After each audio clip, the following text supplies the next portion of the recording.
일단 미증시 혼조 마감했습니다. 특히 다우지수가 1.51% 크게 상승했다라는 점이 굉장히 특징적이었고요. 나스닥은 0.01% 하락한 모습도 보였습니다.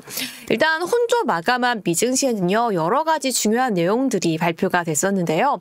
PC 인플레이션이 확인되면서 오히려 지수는 조금 더 상승 전환해주는 모습을 보여주기도 했습니다. 특히나 다우지수가 올해 최대 폭으로 급등했다라는 점이 굉장히 특징적이었고요. 유로존 물가도 나왔습니다.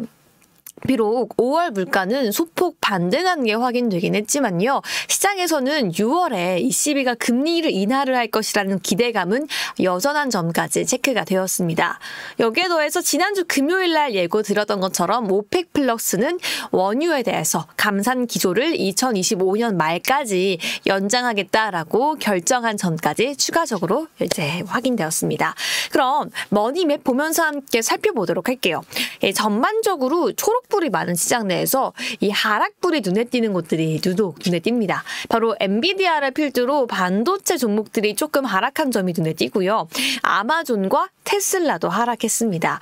이 코스트코도 하락했는데요. 이 월마트 같은 기업들, 타겟 같은 기업들은 상승했지만 코스트코는 이 주말 전에 이 실적 발표가 있었는데 실적 자체는 호실적이 나왔고 어느 정도 이 중산층 또 중산층 이하의 사람들이 계속해서 월마트 등 마켓을 이용하는 것으로 확인되긴 했지만 이 정작 코스트코의 연회비 제도에서 연회비 자체를 올리지 않는다라는 내용이 확인되면서 이 시장에서는 0.67%가량 하락하는 점이 확인되었고요. 주요 내용들까지 함께 알아보도록 하겠습니다.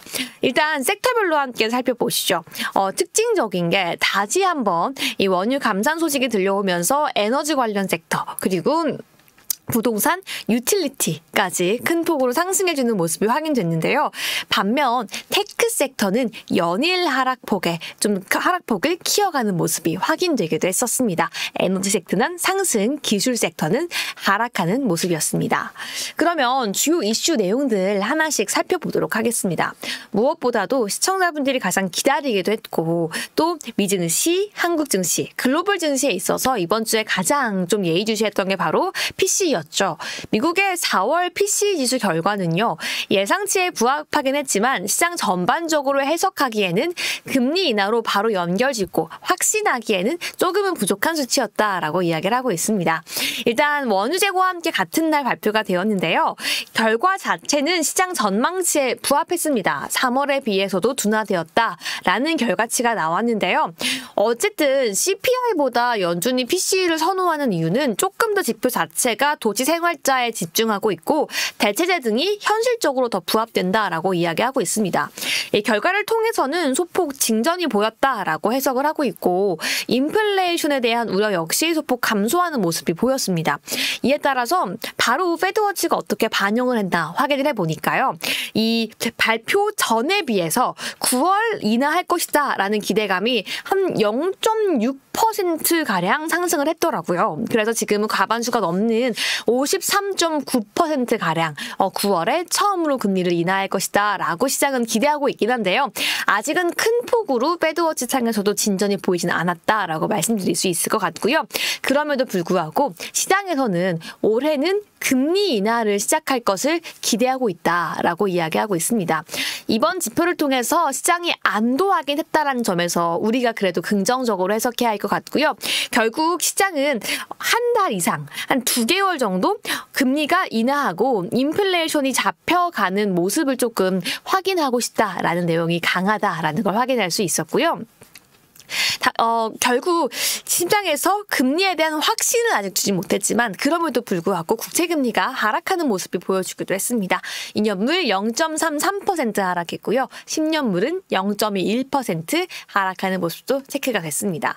국제 유가도 함께 살펴보겠습니다. 일단은 하루에 366만 배럴 공식 감산량을 유지하겠다라는 내용이 전해졌고요. 그럼에도 불구하고 유가가 주말 사이에 큰 폭으로 상승하는 모습을 보여주지 않긴 했습니다. 미국을 비롯해서 다른 비회원 이 산유국의 생산량 증가와 고금리 또 인플레이션 속에서 수요 우려가 부각되면서 오펙 플러스는 이 공급 과잉을 방지하기 위해서 또 가격을 지켜주기 위해서 감산량을 유지하겠다라고 밝히기도 했네요. AI 반도체 섹터가 조금 특징적이라서 함께 짚어보도록 하겠습니다.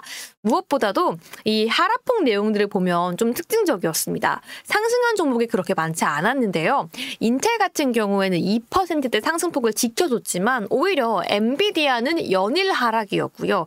마이크론을 비롯해서 델 테크놀로지의 하락폭이 연일 호실적 발표 이후에 너무 크게 이어지는 게 아닌가라는 우려가 들었습니다. 필라델피아 반도체 지수도 0.96%, 1% 가까이 하락하는 모습이었는데요.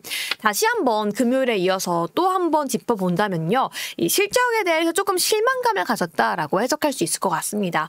델 같은 경우에는 PC와 AI 서버를 대조하는 업체인데요. 이 실적 발표 이후에도 시간에서 10% 넘게 하락하는 모습을 보였었는데요. 이 실적 자체는 예상을 상회하긴 했지만 그 내용 자체가 좋지 못했는데 어떤 내용으로 델부터 시작해서 반도체 투심을 악화시켰냐라고 본다면요. AI 서버 매출이 2배 넘게 폭증하긴 했는데 영업이익은 그대로라는 거죠. 한마디로 매출은 많이 나왔는데 이익 자체가 그대로라는 거는 이게 지금 파는데 뭘 팔고 있는 거야? 라는 의문을 제기할 수가 있잖아요. 한마디로 AI 서버 시장 내에서 점유율을 늘려가고 있긴 하지만 이익을 거의 내지 못하고 있다라고 시장은 판단하고 있습니다.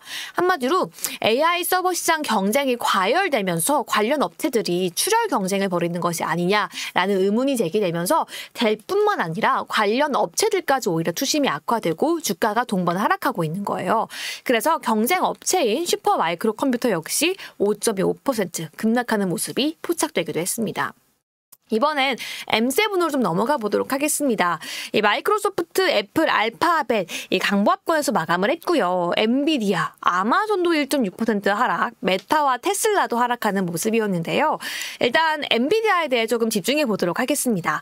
재밌는 게 대만에서 젠슨항 CEO가 차세대 AI GPU 루빈에 대해서 첫 공개를 했습니다. 이제 곧 이어서 블랙웰이 출시될 것으로 시장은 기대하고 있는데 2026년에 차세대 AI GPU 루빈이 나온다라는 거는 거의 엔비디아가 앞으로 1년에 한 번 정도는 새로운 AI GPU를 출시할 것이 아닌가라는 기대감이 더해지기도 했고요. 특히나 젠슨항 CEO가 엄청나게 자세한 사양을 공개하진 않았지만 루빈 GPU에 대해서는 HBM4가 채택될 것이라고 말했고요. TSMC의 공정 제품이 채택될 것이면서 이 HBM4가 사용되는 최초의 GPU가 될 것이다 라고 이야기를 하기도 했습니다. 하지만 엔비디아는 조금 전에 얘기했던 델 테크놀로지에 대한 전반적인 반도체 투심 악화도 있었고요. 여기에 더해서 또 새로운 이슈가 들려왔습니다.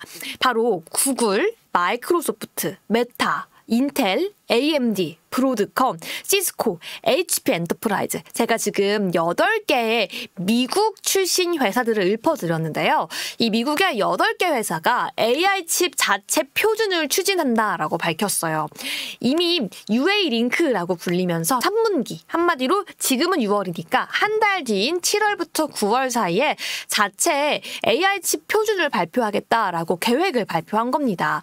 어쨌든 지금은 엔비디아가 너무나도 AI 가속기 부분, AI GPU에 있어서 너무나도 독점 체제를 이어가면서 독주하고 있는데 이걸 좀 막겠다라는 계획을 밝힌 건데요. 사실 재밌는 게 구글과 마이크로소프트가 AI 부분에서 공식적인 경쟁 구도로 알려져 있는데 이 AI 분야에 있어서 이렇게 공식적으로 협력 계획을 밝힌 건 처음이기도 하고 정말 그만큼 엔비디아에 대한 독주를 막고 싶구나라는 생각이 들면서 의미가 있는 발표이기도 했습니다. 이렇게 오늘 주말 사이에 어떻게 미증시가 마무리했고 어떤 이슈가 있었는지 함께 살펴봤고요. 저희 계속해서 오늘의 게스트분 모셔서 중요한 내용들 함께 짚어보도록 하겠습니다.